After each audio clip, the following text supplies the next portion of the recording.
But there's going to be one team that's going to play solely as a team. No man is more important than the team. No coach is more important than the team. The team, the team, the team. Looks deep for Anthony Clark. Waits for it. Yes, caught. They said you can't be Ohio State. Now what? Brady gets terrific. Throws it, and a touchdown, Knight again. Schultz just before Brazil got him, and a leaping interception by Woodson. Harbaugh back to throw over the middle, caught by Collier at the 5 on his feet, touchdown Michigan. On its way. It's good. He's 5'7", 179 pounds, a junior at Michigan. But Jamie Morris packs a wallop, and he delivers for Bo Schembechler. And here's your first play. Pressure coming. Sack. It is Glenn Steele, number 81, who fought his way through the traffic. Option. And Robinson calls his own number, and he's going to score. Oh, an easy touchdown for Robinson and Michigan.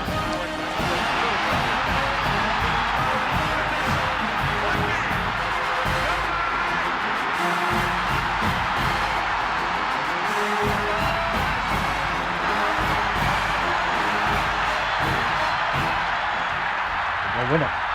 We're going to win the championship again because we're going to play as a team. And when we play as a team and the old season is over, you and I know it's going to be Michigan again. Michigan.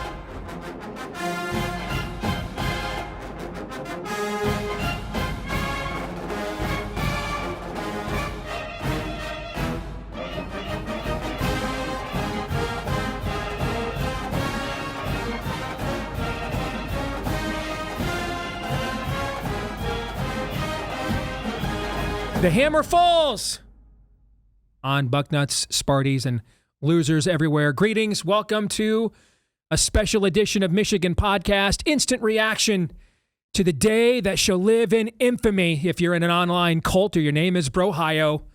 The final report from the NCAA has come down, though something tells me this will not be the final word. In fact, I expect Michigan to appeal for reasons I'll get into here in a second. But just to recap, in case you missed it, Michigan facing a series of recruiting restrictions that really mean absolutely nothing.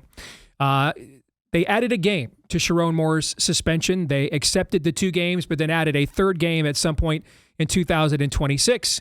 And then Michigan has been fined $20 million, but that's going to come via not receiving any postseason money for the next 2 years. And last year, Big Ten teams received roughly $12 million or so per team from postseason revenue. A 10-year show cause for Jim Harbaugh, an 8-year show cause for Connor Stalions. And that is it. And you might be wondering, wait a minute, what about that Chris Partridge guy that lost his job for telling Michigan players how to lie to the NCAA investigators? He's not mentioned? Oh, we'll get to that. But here are my key takeaways from today's news. Number 1, this needs to be addressed mentally and spiritually. Too many Bucknuts are in a cult. You're just straight up in a cult, man, and you're going to prove it with the way what you're about to post in the comments right now, right this minute. Back away from the keyboard because you're just going to prove me right. If today doesn't back you away from the cognitive dissonance and groupthink that is making y'all miserable, then I've got nothing left other than enjoy your forthcoming Hail Bop climax, man. You're sad. Stop it. Now, to the report itself, number 2.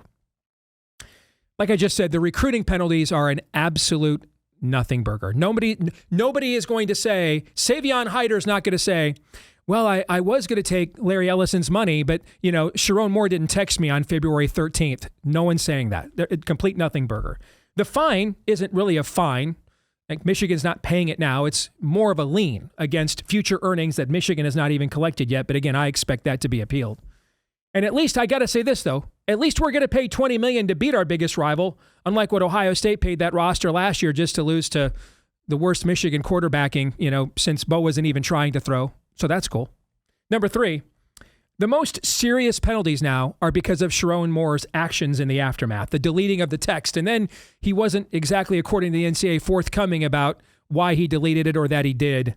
If he never attempts to do those actions, especially in the light of the fact he had already been suspended, so he was already on the NCAA radar. If Sherrone never does that, then this looks even less like the hammer that was never forthcoming than it already does. This was frankly, and I like the Michigan's coach, I like Sherrone Moore, but hey man, he holds his players accountable. We got to hold coach accountable here. If he never does this, that's a self-own, and kind of demanded that the NCAA act and gave the NCAA the wherewithal to do so. So that's really the most serious thing that comes out of the report. Number 4, Michigan mishandled much of this defense, and it should have attacked the merit of the allegations from the jump. Now, it eventually did so. Late last year, we saw the report from its attorneys and the response to the NCAA Committee on Infractions. It did so at the hearing in June, but it waited a little too long to get there, and I'll tell you more about that in a minute. But if you look overall at how weak the case and penalties are, even with Michigan mismanaging this situation, imagine if Michigan were on the right message at the start, how much weaker it would have looked. Would it have even gotten this far at all? 5, to that end, the NCAA kept saying that Michigan did this for a competitive advantage. Of course it did. Everything we do is for a competitive advantage. That's why everyone watches film. Michigan, everyone recruits the best players it can. Michigan, everyone huddles so the other team can't hear your play. Michigan, everyone hires the best coaches it can, scouts the other team by watching film. Everything is for a competitive advantage. That's not a standard. And that's the standard that was articulated throughout much of the NCAA report. Well, Michigan did this for a competitive advantage. Of course, everything is done for a competitive advantage. That's a fallacy.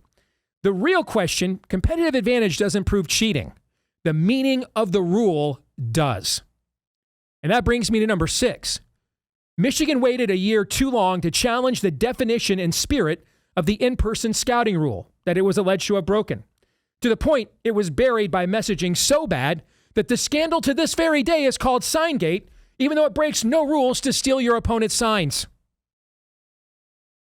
7, this entire story, let's take a step back and remember what this entire story is. It's because Connor Stalions acquired information it breaks no rules to have. It breaks no rule. Well, he was sitting there by Jesse Minter. Well, he was the sign stealer. Of course he was there by the defensive coordinator. He was stealing the signs. That's why you're sign stealer at Ohio State's by the coaches too. So he acquired information it breaks no rules to have. He did it via a public forum using devices the rest of the public has and is in possession of at the exact same public forum. Didn't bug anybody, in other words. Didn't hack into anything. He brought a mobile phone into a game, him and his, scouts, his mom, his buddy. They brought mobile phones into games that are public forums everyone else can get into, bought a ticket like everybody else, and brought a phone into the game like everybody else did. Michigan should have made the NCAA defend the spirit of that rule from the get-go. How is that even enforceable? Because anybody could be sitting in the stands, tens of thousands of people holding the same kind of device, pointing it right at the exact same activity on the sidelines and posting that online anytime they want. Michigan should have made them defend the spirit of this rule from the get-go, but it didn't. Speaking of defenses, though, the exonerations of Tim Smith, who was falsely identified as the Uncle Tim supplying the money for this, the Michigan booster, he essentially got blackballed. And then there's Chris Partridge. He lost a job. They've been completely exonerated by this report today. And that likely means there's more to come in this story, and some folks better lawyer up, I'm guessing. For they are likely to become defendants both in the court of public opinion and actual court themselves here pretty soon. For example, Partridge was exonerated despite the most serious allegations against a Michigan official since the investigation started, that he told players before the Maryland game. Remember, the story came out the week of the Michigan State game at the end of October. It was the day before the Maryland game, the penultimate game of the year, 3 weeks later, that Partridge was let go for specifically coaching players on how to lie to the NCAA. He was let go for that. He lost a job over that. His reputation was ruined over that. And yet he's nowhere to be found anywhere in this report whatsoever, which begs an obvious question. If they were wrong on Chris Partridge, what else were they wrong about? I think we're probably about to find out. But let's not bury the lead here. You need to get out of your online Buckeye cult. Stop listening to online grifters. If your Sparties like this Justin Spiral whatever the hell his name is, I don't care. Buckeye Scoop, stop hitting people and drinking and driving. Enjoy your natty, man. You had a great team in season. Too many of you have made yourselves miserable clowns and frankly retards over this. Just looking at you, Ohio. And remember, Ohio State has 12 more vacated wins than Michigan does.